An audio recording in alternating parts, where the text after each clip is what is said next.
Welcome to the Hoard's Dairyman podcast, your source for trusted, science-based information you can use in your dairy. Today's podcast is called Giving Calves the Best Start. This episode will help you recognize small issues with calves before they become big problems. We're also going to cover calf nutrition, housing, weaning strategies, and the future of calf management. The host for today's episode is Kylene Anderson. Kylene is the managing editor at Hoard's Dairyman. Our guest for today is Dr. Bob James. Dr. James is the dairy science professor emeritus at Virginia Tech University. He also has a consulting business called Down Home Heifer Solutions. All right. Well, we would like to welcome Bob James to the Hoard's Dairyman podcast. Bob, would you like to tell us a little bit about yourself and your career? Okay. I was a faculty member at Virginia Tech for more than 30 years, largely in a teaching role. I guess it really began my interest in calves with some of my PhD work. Didn't really get back into that until the latter stages of my career when I was able to focus on calves. I retired in 2016. I did some consulting work with a milk replacer company for several years, and then also with a firm in Mexico. And then joined a group of consultants in the upper Midwest as their calf consultant, which is pretty much different, getting farms to pay for calf consulting. And in the meantime, I loved speaking to audiences. I'm passionate about calves. Really have been fortunate to kind of travel globally and to most of the states in the U.S. And so it's been a fun ride. Great. Well, you have had quite a career so far. If you had to guess, how many dairies and calf ranches have you been on in the U.S. and globally? You know, I guess I don't count, but it's well in the hundreds, and you know, it's really each one's been an opportunity to learn from others and really develop some humility. I think about the time you got it figured out, somebody is going to show you a better way of doing something, and so that's what I've probably enjoyed the most. Is this just been a really great learning opportunities. And it's also has been interesting in working with farms who willing to pay for calf consulting. In other words, they've got the commitment that they really want to get better on the farm. And I think all of these experiences have just made it a whole lot of fun for me and why I continue doing what I'm doing. On that same vein, would you agree that calf management is arguably the most studied and debated area on a dairy? And why would you say that? Well, that's an interesting question. And it's been interesting to view it from different perspectives, because I can view it from the perspective of a research person where we focus on something that's very, very narrow. And also from the perspective of someone who's raised calves. I raised some very high index Jersey calves for many years, and then working with commercial farms, and to see that maybe sometimes we get lost in the weeds a little bit from a research person, and now from the perspective of a consultant, really look at what's really important and what's going to return the most to a farm economically in terms of calves. And I think it's been studied very well. But where I see the real problem is that, are we managing our calf programs with the same mindset that we manage our lactating herd? In other words, having a good record system out there to really make decisions that are going to be profitable for the farm. So with that and all of your experience, what would you say is the first limiting factor you often see in a calf program? I think we can look at several things, and I think these are really great points that you bring up. I think that when we back up and look at, what's really normal and how we have fed calves in the past, if I look at things traditionally, what were the objectives of feeding calves early on? Well, how quick can I get them weaned, and how cheap can I do it? And because it wasn't a real high priority. And so we've really backed up in looking at things, and I want to give some credit to Mike Van Amberg at Cornell, who think I was really one of the leaders in saying, are we really feeding calves enough? Are we feeding them in a biologically normal fashion? If we look at what we've done in the past, we feed them twice a day. Well, name another neonate that we feed twice a day. And there's a big time gap between feedings. We've grown to expect it. When we walk in the calf barn in the morning, boy, everybody's screaming bloody murder. Well, is that really normal? And I think that's really changed some of my thoughts about this.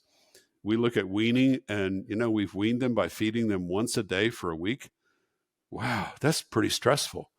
How would you like to eat once a day? And we're doing this on a young animal. And I think that, are we really surprised that calves have had problems historically?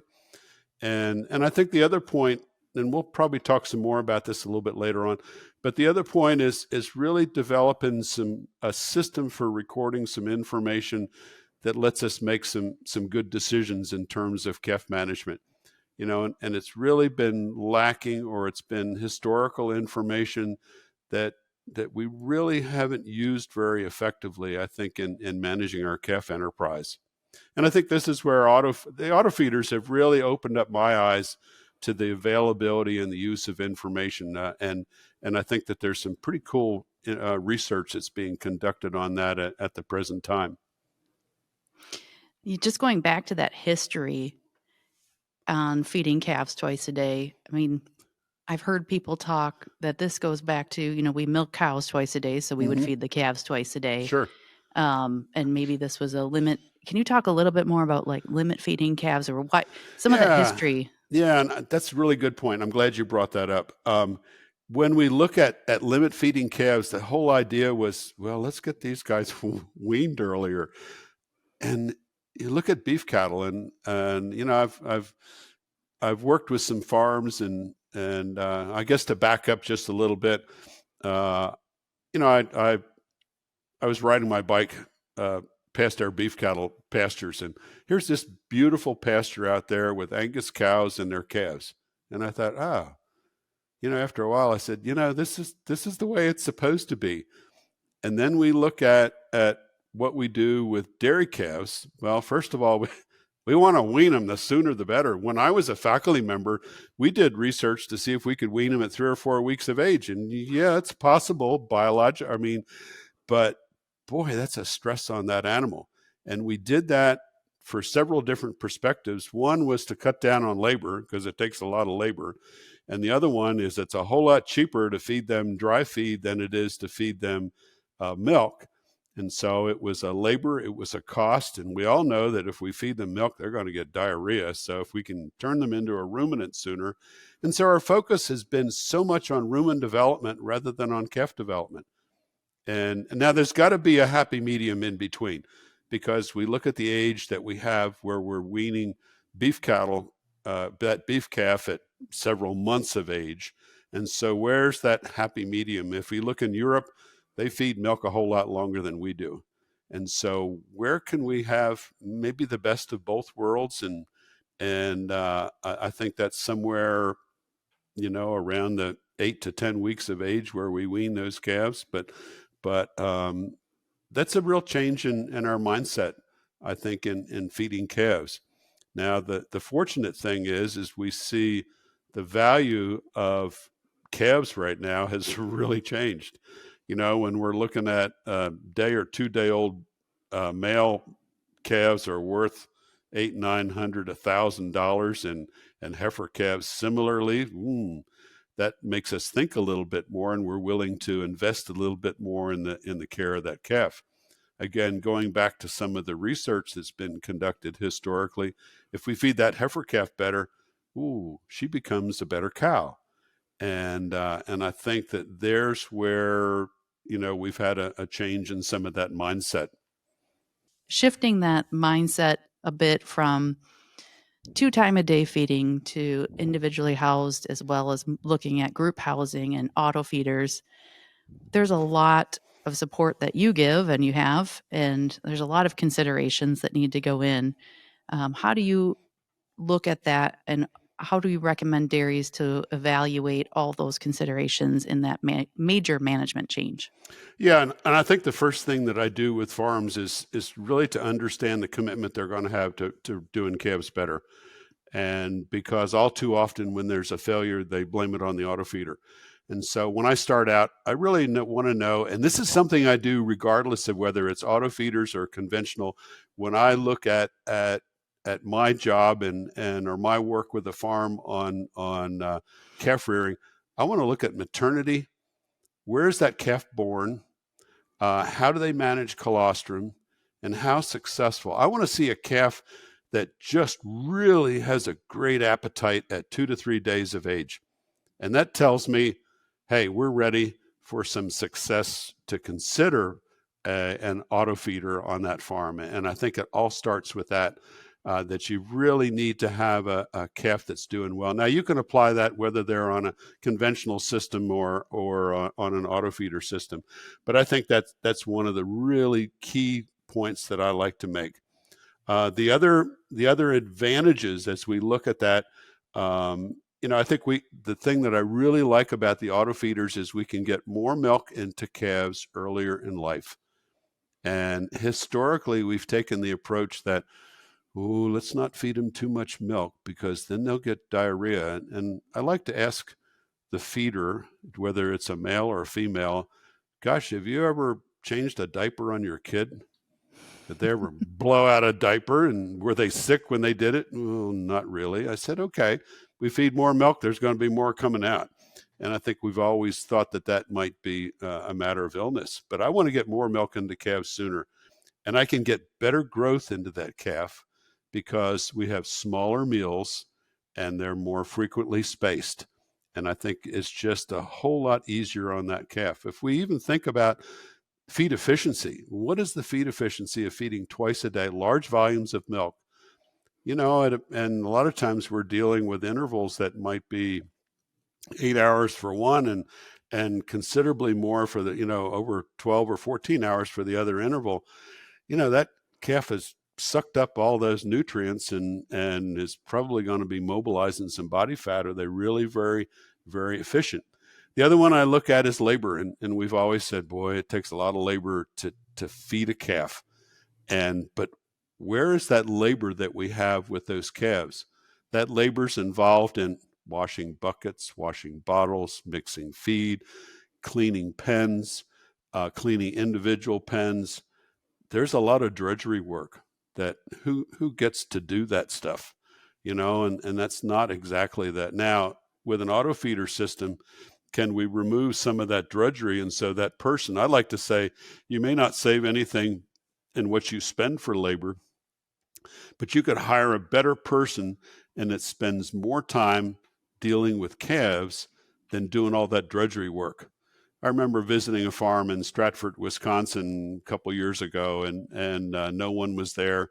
The woman who was their calf manager, she was in the calf pen with her little kid, and they had, I think, 2 or 3 feeders and several pens of calves. She was picking up calf poop and looking at calves in the afternoon. Now, I thought, that's pretty neat because she's actually having time to look at the calves rather than being so busy washing buckets and bottles and cleaning stuff. But she had time to deal with the calves. And I think that's one of the other one. The other one that's I think is a real big one, and this is animal welfare, and we better wake up. The research from the University of British Columbia shows that the consumer identifies welfare with how we take care of calves. And, I have a video that I use to start a lot of my presentations that is a group of calves with their tails up in the air and they're running around a calf pen. And pardon the expression, soccer mom looks at that and says, isn't that nice? Versus I showed them a line of 200 calf hutches and they say, oh, there's a factory farm. And this is something we need to be aware of. The other one is we have the research that says that, these calves that are raised in a group pen are more adaptable to new feeds, to new situations. And this thing carries on even as they become cows. There's some real benefits there. A personal observation, and I guess a question I would ask, if we raise calves in an auto feeder, do they become better cows moving into a robotic dairy? And again, I don't think anybody's done the research on that, but it sure does make sense in that these animals are a lot more adaptable. The last one, that I think is really pretty cool, and that's the data that we have on calves. And we're still in the process of really figuring out, well, what data do we need to look at? Is it, we can measure drinking speed, we can measure the amount that they consume, it's readily available. And how do we summarize that information and use that for predicting when animals might be coming ill before we even see it? So I think there's a lot of really exciting things in terms of the auto feeders. Is it for everybody? Absolutely not. Absolutely not.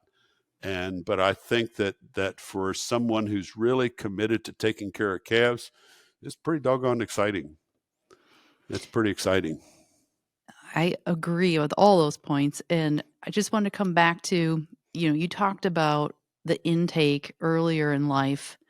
Can you talk a little bit about, planning expenses around the, additional milk replacer, or if they're using waste milk to feed calves through an auto feeder? Can you just highlight that a little bit? Yeah, and that's really neat. And I think that's another one that's a little tough. Now, again, I'll come back to, my recommendations come back to feeding more milk, regardless of whether it's in an auto feeder system or a conventional system.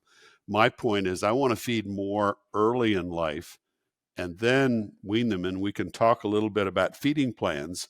My idea of a feeding plan is I want to let that calf drink as much as it wants to in the first month of life, but they can only drink 2 quarts or 2 liters every 2 hours. And that's all. But and it's amazing. You look at these calves, some of them won't drink more than, 2 gallons a day. Some of them will really tank up, and they're just like people. Some of them will drink 12, 16. But the thing is, they may do that one day and then they'll back off the next day. But I let them have a lot more early in life. And then at about 28 to 30 days, or some people may want to feed them a little bit longer, I drop that down, over a period of about 4 days, and we can vary that by farm and according to how much they want to support calf growth. But I may go from 12 liters down to 8 or 7 or 6. And that tells the calf, hey, free ride's over. It's time to start eating some calf grain. I'll hold that steady for about 10 days and then gradually wean them over 14 days. And so the neat thing is when they're weaned, they're not all stressed out. And they go into that group pen, and they've already been in a group, but they go into the group pen and they're a whole lot more docile. The other point I want to bring up, and you brought this up about waste milk, and I've done a lot of work with this on farms. And my first point is if you have enough waste milk to feed your calves, you have a herd health problem. The work that we've done, and this is work that's been done on dairies in North Carolina as well as California, we've got about enough waste milk to support 30% of the needs of our calves. So that means you've got to supplement it with regular milk. And I think a lot of people don't understand the cost of using milk because they don't write a check for it. And I tell farms, I said, track your waste milk volume every day, track how much good milk you use every day. And they said, but it's free. No, it's not free. It costs you money to produce that waste milk. So at least you need to charge your cost of production to that. And that calf program's got to write a check to the dairy for that. Because all that folks will say is, boy, I wrote that check for the milk replacer, and wow, that was a lot of money. Well, I think they don't appreciate the fact of what the milk costs to feed calves. And don't get me wrong, milk can be just as that's what Mother Nature put it there for. My other problem with waste milk, and we've looked at this, how do you maintain the quality from the time it leaves the cow's teat until it enters the calf's mouth? And there's where the wheels can fall off the wagon. Now, the auto feeders can do that, I think, more successfully than anything. But that also takes a big investment in equipment. Because now I have to collect that milk, and you either cool it immediately or you pasteurize it. So I have the costs of the pasteurizer. I have the cost of the storage vessels, and then how do you get it from the storage vessel to the auto feeder? And so we need to have some type of ideally a stainless steel or some line to get it to the auto feeder, which will warm it back up and then deliver it to the calf. And so using milk is possible. And I have farms that I've worked with that use milk, and they're very happy with it. They've also made a pretty significant investment in terms of pasteurizers, in terms of conveyance, and how we get that, and having labor that can really manage that type of a system, because it's not like mixing up a bag of milk replacer and giving it to the calf. It's a lot more complex. And I think people don't recognize that complexity. So given all of your experience, can you touch a little bit on that, on how you've seen success in both milk replacer and whole milk? Yeah, we did a little trial at Virginia Tech some time ago, and we fed half the calves, got fed tank milk. And so this was milk that came right out of the bulk tank. And at Virginia Tech, we have tested herd, so we know we had no diseases that we had to worry about there. And we fed them a 28% protein, 20% fat milk replacer. We fed the same amounts of dry matter per day. And so, in other words, we adjusted the solids level of the milk replacer. I'm just trying to think, our Holstein calves got 2 pounds of solids a day, which is about 2 gallons. Our crossbreds, we had Jersey Holstein crosses, got 1.5 pounds, and our Jerseys got 1 pound of solids. And we looked at, the other thing we looked at that was interesting, we had a treatment where they got milk replacer all the way through. Then we had one treatment where they started on milk, and then at 4 weeks they shifted to milk replacer. And the other one was the reverse of that. And because a lot of farms, if they don't have enough waste milk, they may shift them to milk replacer. And after 8 weeks, we had no difference in performance. Now, the calves on milk got a little bit more fat and probably a little bit less protein than the calves that were on the milk replacer. But we had no difference in performance. And that was about 60 calves that we had on that study. And so, it is possible to get equal performance on milk replacer as it is on milk. So you mentioned not only in your study that you had made that shift from whole milk to milk replacer, but on a dairy you were on in Wisconsin, they were looking at manure in the afternoon. That freed up the opportunity to look at manure. I think I've read a bit and heard a bit about the misconception of what is normal manure, and that thought of, back to your point of if they're consuming more, they're eating more, there's going to be more manure. But what is truly normal manure in calves? Yeah, that's a really good question. And we actually did another study where we actually did score. We actually measured dry matter of the manure. In other words, it was not just visual scoring, but it was actually taking manure samples and drying it down. And so if you use, and I think Wisconsin has really, in some of the work that has been done at the University of Wisconsin at developing some of these objective measures of a 4-point score, and a 1 is a very firm manure, which is not normal. 2 is kind of like the consistency of yogurt.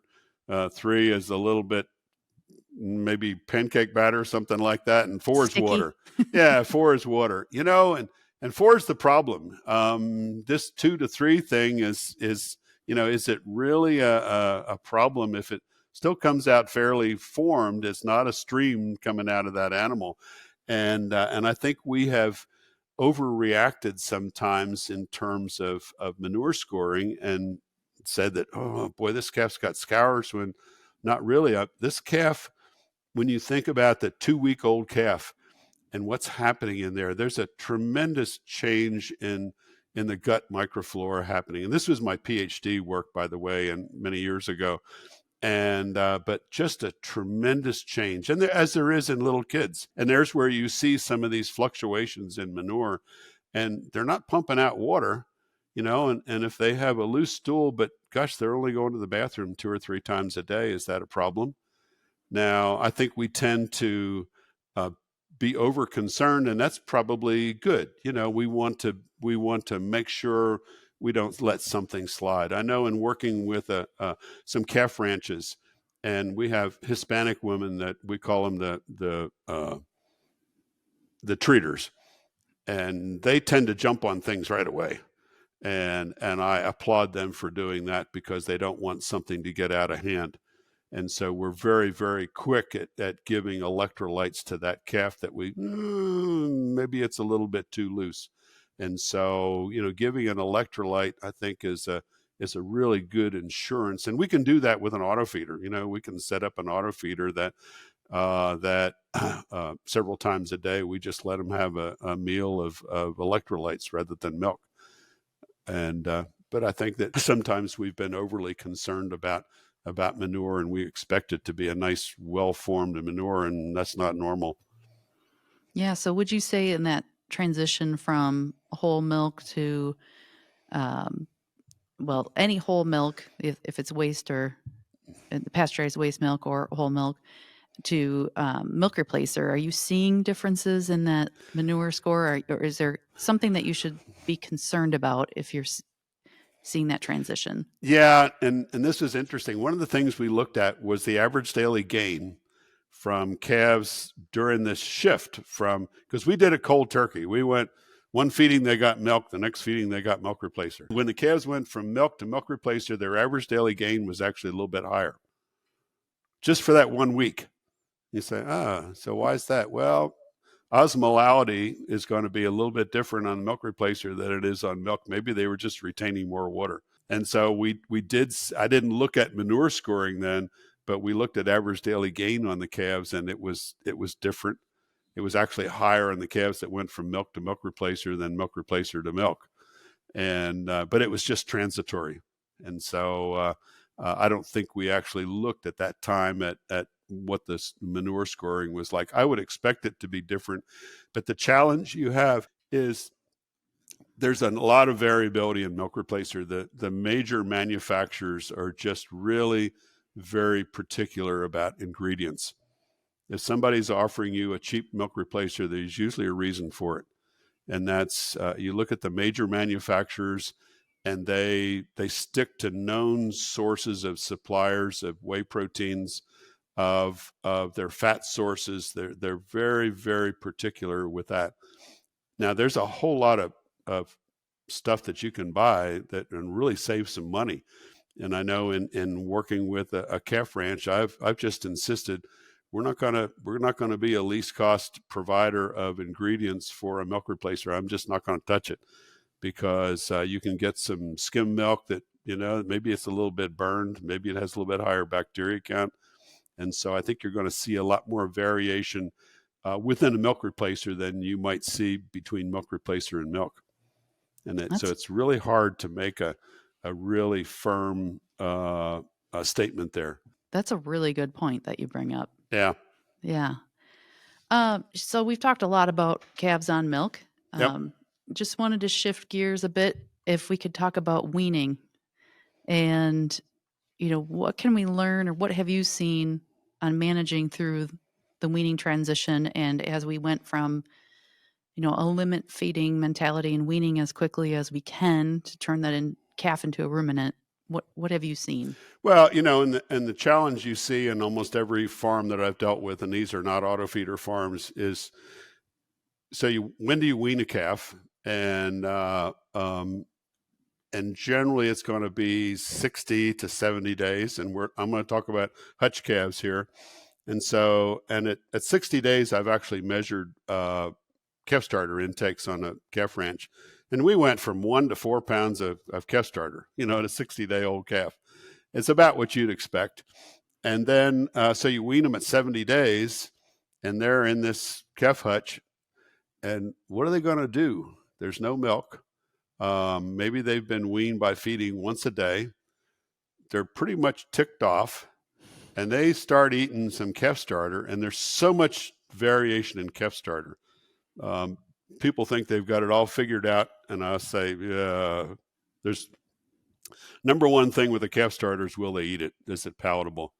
A lot of research being conducted, and I think some really big changes in what should the sugar level be, what should the starch level be in a calf starter has a really big impact on this. And but anyway, so this calf's in that calf hutch, and there's no milk. And you want to talk about eating a lot of calf starter? I've seen some calves that are, because what are they going to do? They can stand up, they can lay down, they can drink water, and they can eat calf starter. And I think you wind up with a weird calf, particularly if it's 80 days. Some of them I've seen are as much as 90 days before they get into what we call the run pen. And, and what do they do when they move into that group pen? They run like there is no tomorrow. They're crashing into each other. They're crashing into the fences because they've not been able to move. And I think that there's a real behavior thing that's going on there, as well as a physiological. And I mean, I've watched that and I say, wow. And we wonder why they get, have some health problems. I mean, we've gone from a dietary change to a housing change to behavioral changes, all in a very short period of time. Now, the cool thing is with the auto feeders, I have a picture a video I love to show, and it's a pen full of calves. It's about 45, 50 days of age, and they're all laying down. And, we're starting to cut back on the milk. And what are these guys doing? They're all laying there chewing their cuds. And I thought, oh my gosh, this is a 50-day-old calf. These guys are just, So you wean them, and you wean them. My feeding plan is about 30 to 40 days. I let them drink as much as they want. I drop them down over 4 days to 8, 7, or 6 liters of milk a day. I hold them constant for about 10 days, let them figure that out. Then I gradually wean them over 14. So they get weaned, and they're pretty much off of milk. And what calves will do is they'll eat fewer, larger meals when we start weaning them. And then we take the milk away, and then we move them into the group pen. Well, they've already been in a group pen. So they don't do anything, they kind of walk around and say, okay, this is a different place. And we have maybe the same calf starter we had when they were in the wean calf pen. So there's not that big dietary change and not that big social change for these calves. And it's really pretty cool. Now, I worked with a really pretty large farm, and we moved the calves into the wean pen, and oh man, they ever get loose. And I thought, oh, what's going on here? Well, when I backed up to think about it, these calves that were in the group pen were bedded on straw. Now, we had a calf starter that was pelleted, and it had about 15% chopped oat hay in there. Well, when we weaned them, they got that same pellet and the chopped oat hay. And they got diarrhea. And I thought, why don't we put a round bale of hay in that group pen and see what happens? Well, they went through that hay like a buzzsaw. And so we used that as the transition until we could get them onto a TMR that had more fiber into it. But thinking about the transition of diet and then housing is really kind of it's a real big deal. And how do we replicate what happens with that beef calf out on there to the dairy, and do it in a realistic manner? Mm-hmm. And I think that's one of the cool things I like about group housing.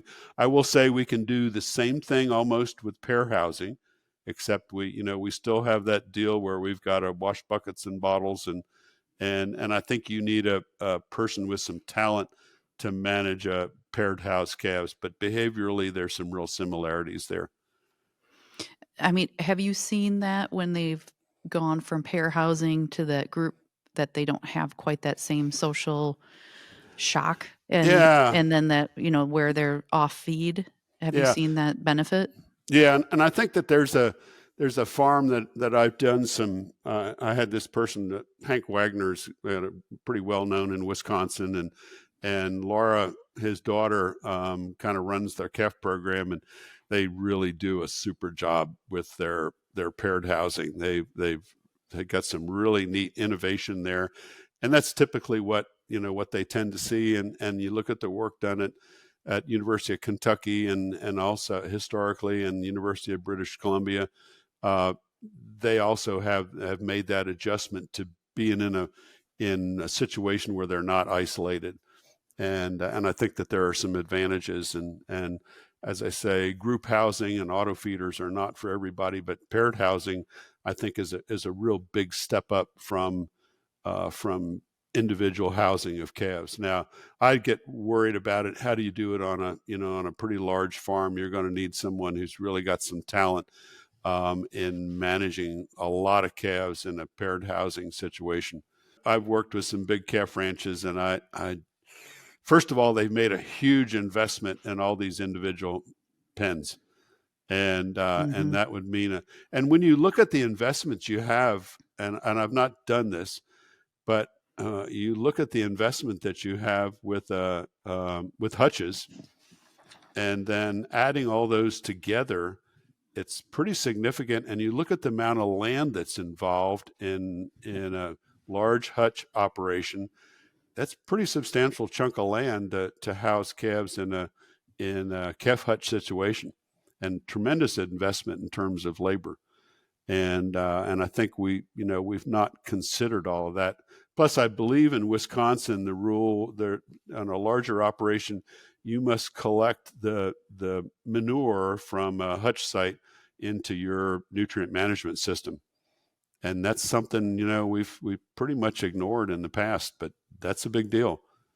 I know that there was a calf ranch in California that called me one time and wanted to know if we had any excretion data on how much nitrogen and phosphorus a 4-week-old calf was producing, because they were being asked that question by the environmental folks. So, Bob, we've talked a lot about the shift and what we've learned from individually housing calves to pair housing, and as an industry, as we move forward, what types of things are you seeing down the road, as well as what types of considerations would you recommend or do you ask of your clients when you're doing consulting?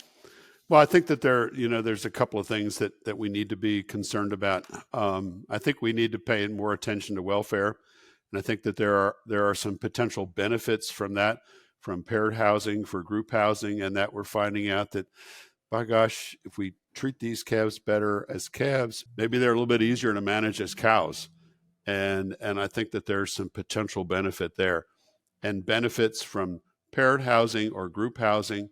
And I do want to put a little bit of plug in. There's some acidified milk folks that have used that, and that's another way of doing that. I don't want to get into the management of that because that's a little bit more challenging. But there are some benefits there in terms of a welfare perspective.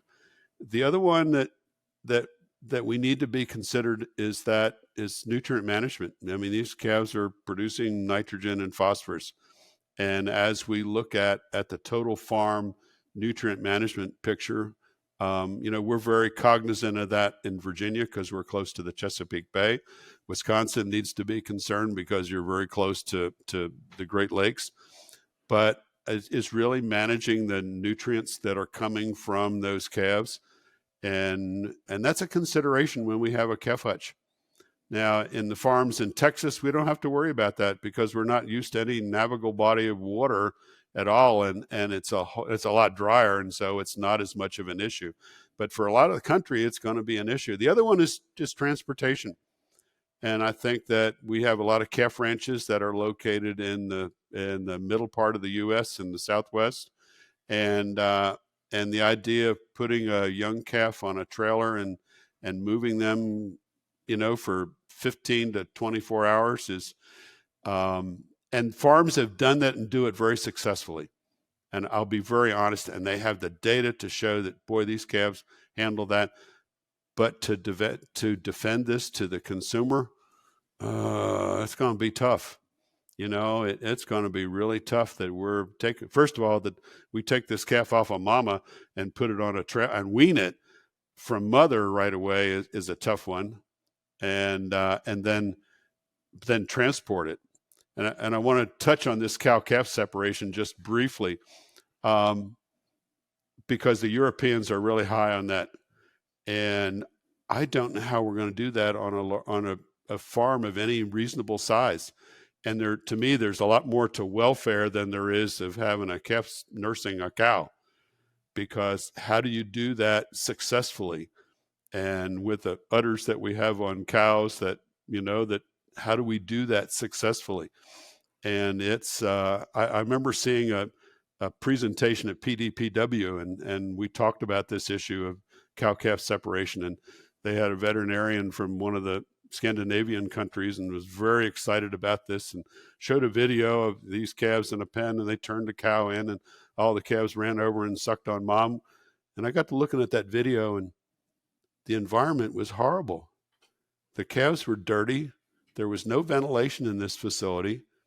And I said to some of the speakers that were excited about that, I said, there's a lot more to welfare than just having this calf nurse on the cow. I said, it's having a nice, well-ventilated facility. And, I showed them that Angus calf on the cow out in the pasture versus theirs. And, to me, that's embarrassing. And so, but these are things that we must be aware of, 10, 15 years from now. I'm old and probably won't be around 15 years from now.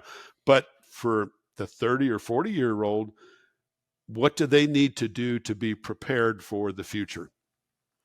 And I think that there are some people who are, really considering that, but that's something we need to think about. Yeah, it's the idea of a license to operate really is kind of, the terminology. And I think you explained it really well, that calves are a hot button topic. And look at your suppliers. And I think that, there's been some very well-known firms that have had to deal with welfare issues. And they're the ones that are going to say, if you want to ship milk to us, here's what you got to do. And, that's going to be the change that occurs. And I think that's something that, that we need to be proud of what we do. And we're making some big changes. And I think that that's something that's really pretty exciting. All right. So we talked a bit about the beef cow and the mama beef cow. And, we all know the value, and you mentioned the value of the beef cross calves or the dairy beef cross calves. Have you seen any differences in the management of these calves? I think that I come right back, maybe there's some hybrid vigor. I really don't manage them very differently than I do a traditional calf. I think that, looking at some of the places that I've dealt with, they may have a little bit lower incidence of some of the health issues. I think particularly, Jerseys are, quite frankly, are pretty well known for having some challenges as young calves. A lot of it, quite frankly, is because we don't feed them enough. We think, oh, it's just a little calf and we need to be careful not to feed it too much. On some of the places that I work with, we feed them all the same because we can't break them out. And so Jerseys, crosses, Holsteins, all get fed the same. And I think that's typically what you see on a lot of places, is that we really can't manage them that much different. The difference we have is these things are worth a whole lot more than they used to be. And I think that's going to continue at least for a while. The real challenge that dairies have is, well, how do I breed for heifers, and how do I breed, make that decision on the proportion where we use beef semen versus pure dairy semen. All right. So Bob, earlier we had talked about, the way we manage calves in the past and where this goes into the future. Can you talk a little bit about where you see kind of your crystal ball of where this goes into the future? I think the calf program has really come a lot higher up in priority because of its impact on profit on the farm. All we have to do is look at the impact of dairy beef and what that's done to as a profit center on the farm. I think the value of taking better care of calves has really very much evident now, in that they make better cows. And not only just in growth, but also in behavior. And I think some of the really great work at University of British Columbia and now University of Vermont and Kentucky really exemplifies the value of some of those things. If we look at where do we, look, I like to look at fundamentals. I start with calving environment, And we just really have to do that, I think, for benefit of the calf, benefit of the cow, and quite frankly, benefit of the consumer. As I said, I have a video I took at a very, very large farm in the Midwest, and it just really made me think about how we managed calving or maternity on farms, because I look at what this farm was able to do, and quite frankly, it was really exciting to see the behavior of those animals and the fact that we made it as calm and as pleasant as it could be for that cow. We've talked about colostrum, and I don't want to belabor the point there. I do want to talk about transition milk. And that's really pretty exciting because we see some real benefits. And if we think about this beef calf sucking on the cow, how do we get some of those benefits to the calf? We know that transition milk has some other hormones and other components in there that really stimulate development of the gut of that calf. One other thing about colostrum that this was some research conducted at Virginia Tech. If we can feed mom's milk to her calf, which is challenging on many farms, that calf will actually absorb some of her white blood cells. And it really has an impact on that calf's immune development. All right, Bob. So tying it kind of back to when we started the conversation, looking at the historical ways that we've managed calves, back to 2-time-a-day feeding and the historical reasons of why we did that. As you work with the dairies and calf ranches that you work with, how do you take your crystal ball and say, what does the future look like? And what are the fundamentals that we will have today and into the future? Well, I think one of the things that's really changed, and that's the value of that calf, whether it's a dairy beef animal or even a heifer animal. We used to have the idea that, well, we had a surplus of heifer calves. Well, with sex semen, that changed that. With using genotyping has really changed that. And it's really changed that whole complexion and improved the value of that animal. And then if we have a high genetic animal, how do we manage them to achieve that genetic potential of that calf? And so I like to look at things, component-wise, calving environment. Boy, how do we do that to kind of mimic what the beef cow has? Make it as stress-free as possible for that cow. We have a lot of places where they have just-in-time calving, where they see an animal in calving and then may move them some distance to a calving area. And is that disruptive? And how far do they move them? Can we minimize that kind of stress on that cow? How do we harvest the colostrum? Is it possible to feed mom's colostrum to her calf? Because we know that this calf will absorb some of mom's white blood cells and really help in the immune development of that calf.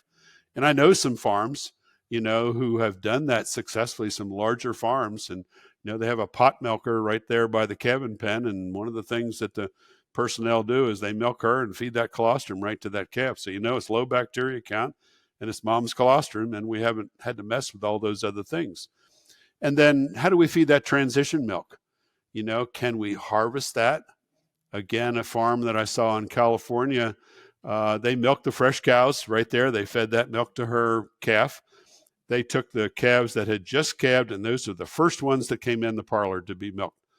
They separated that milk, and it went to another tank, and they fed that milk to the baby calves right off the bat. And I thought, oh, boy, these farms aren't feeding quite enough milk to these calves. And I went out and looked at them. I went, oh, my goodness. They were really pretty well grown. And there's some research that shows that they see differences in average daily gains in the first 5 days and in the health of these calves. And that's really huge. Now, how do you do it on your farm? And that's the challenge. But this is something in your long-range plans. And then how do we feed more milk to calves and do that simplistically? Paired housing, group housing. The largest farm that I've worked with auto feeders milks about 8,000 cows. And they have about 1,200 calves on auto feeders and have done it very successfully. And so it is possible to do that on larger farms. And I think that the advantages then of this paired housing or group housing really have big dividends in terms of when we put them and start managing them in groups, and that it's a whole lot less stress to that animal, and we have hopefully a whole lot less respiratory and other issues that we deal with that when we weaned that calf by once a day feeding at a relatively early age and then put them into a group, we combine a whole lot of stresses that just made health management a lot more challenging. So, I like to get back and say, well, okay, here's the biological ideal, and now how do we pick and choose the best things from that we can implement on our farm? And it's a long range planning process. It's not something that just happens overnight. As I said, when I work with younger people in the dairy industry and ask them, what do you want to be doing 10, 15 years from now? Because our people who are purchasing our milk may be requiring that. And I think we can all identify with some major blow-ups that have happened, and a lot of them have happened with calves. And I've worked with some people who very, very aggressively dealt with those issues with calf management. I love to show some videos of a farm I've worked with in Texas, and I saw this from them probably 10 years ago. They wash and blow dry every calf that's born. Incredible. And you look at the health of those calves, and boy, it's a real big difference from some of their peers. And so I think there's just a lot to be excited about. How do we get to biology, and how do we do it practically on the farm? And I think that's the kicker. And that's what I've seen by visiting other farms. People that, will say, well, we can't do that. Well, somebody's going to show me, yeah, you can do that. And that's the beauty of getting out and seeing things as I've seen, across the U.S. and even to an extent globally. Talking about globally, I did a webinar for a farm in Germany, and they had all this technology and everything. And I looked at that video and I said, where's the ventilation in this barn? They had spent all this money on all these things, and the calf was pretty far down the list as the priority. And so how do we have it as the priority for the calf's welfare and also for that person who's feeding calves? People say that, and we'll say, oh, the hutch is the only way to feed calves. And my response is, and I'll finish here, good. I want to see you out feeding calves when it's 5 below zero in Wisconsin and blowing snow, or it's 110 degrees in the Southwest. It's not a nice place for our workers, and we certainly need to be considerate of them too. Yeah, that's a really good point. So any wrap-up thoughts, as you've been all over the world, seen calves, seen dairies and calf management? Any closing thoughts for us? Don't get too comfortable, and people say, I love it when somebody says, who likes change? And I like to put my hand up, I'm an old guy. But that's what makes me excited about things, is looking at what the future is and how we can do things better and learning from others. The biggest challenge we have, I taught students for many years, and my biggest advice was go someplace different, make yourself uncomfortable, so that you can learn from others. And I think that's, we all tend to get a little bit too comfortable where we are, and don't hesitate to challenge yourself. That was a very great statement there. And I think that's a great way to wrap up, and really appreciate you coming on our podcasts and chatting calves with you, with Bob James. Okay. Thanks again. I look forward to it. And it's a real pleasure working with you and with Hoard's Dairyman, and wish you all the best. Thank you very much. Thank you for listening to the Hoard's Dairyman podcast. Follow us on your favorite podcast app, and don't forget to like and subscribe on YouTube. See you next time.